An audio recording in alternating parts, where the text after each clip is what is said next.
Summer sport, my Polite Enquiries, Lords.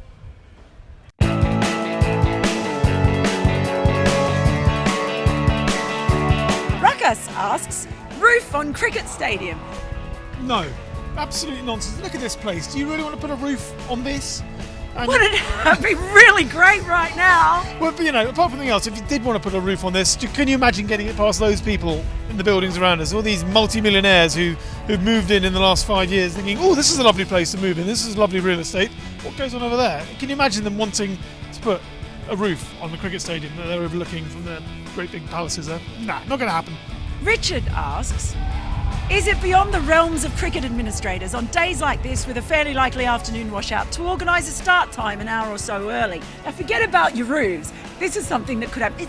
This grinds my gears in England, right? Oh, we can't possibly start before 11 o'clock. I know there's talk about dew and the height of summer, really, in other countries, you can start even half an hour earlier, whatever it is. Mind you, think of all the picnics. You don't want to have to pop your champagne. Start earlier. No, Get the overtime. Why do you have to start at 11? Tradition, innit? Oh. I'm not budging. I'm not budging. I don't want to get out of bed any earlier. He's got a problem with the roof. I mean, for God's sake, yes, they should. Yes, you are right. They should start earlier. It's sensible. They can do it in other countries. Who cares if people have to Tradition. come? Their members are here at 6 o'clock in the morning. More fool them.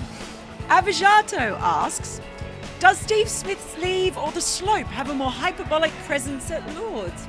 I mean, that leave is just getting ridiculous, isn't it? I like it. It's a lightsaber. He's a fly fisherman. I don't know what he's trying to do with it. He's so in the zone. He's having to point out where the zone's gone when he's finished using the zone. It's to be fair, the leave is probably the least twitchiest thing that he does. Although, he has become twitchier since he came back. What they need to do is what Malcolm Marshall used to do: just turn halfway up the run up, go off the shorter run, and just wing it at his head. And put it like that if you can. Gosh. Well, that's what he used to do. He used to get him a lot of wickets. You look a shambles.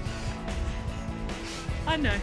Rohan asks, which team still has a more realistic chance of winning this game? I think it's really tight. I think it's Australia all the way, because England have got to take 17 wickets and they've got or 16 wickets, and Australia need to take 10. So once Steve Smith's got a lead, bowling it out in a session like they usually do, easy. But it's probably going to be a draw. But I think given that wickets is what's going to decide it from here on in. That's a fair point. It's not going to be. I was discussing this actually with Butch. It's not going to be a boring draw if it's going to be a draw. I think it's going to be like a squeaky bottom seat of your pants kind of draw, because anything could happen. It changed enough today. England's 258 looks a lot better today than it did yesterday, though. Certainly does. Who knows? Hanslot asks, still this question, how to get out Steve Smith? Well, I would not waste my time with Jofra Archer bowling halfway down the pitch at the openers. I'd wait until the openers get out from nibbling a full-length delivery, then get Jofra Archer to bowl it halfway down the pitch at his head.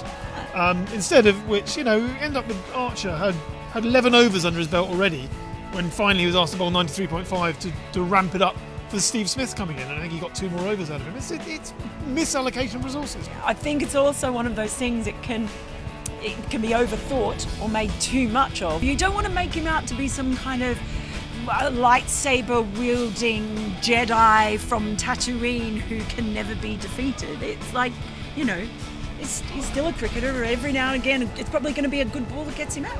Amitava asks, is the current Australian batting over-reliance on Smith become reminiscent of the border era of the mid-80s? Not entirely, because in the mid-80s Australia lost everything, and they're doing a very good fist of not losing much on this tour.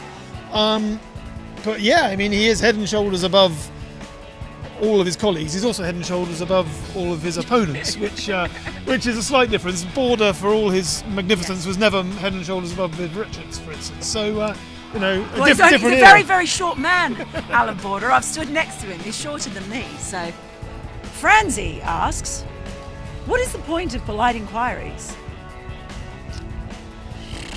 I don't know. I'm off the bride up. See you.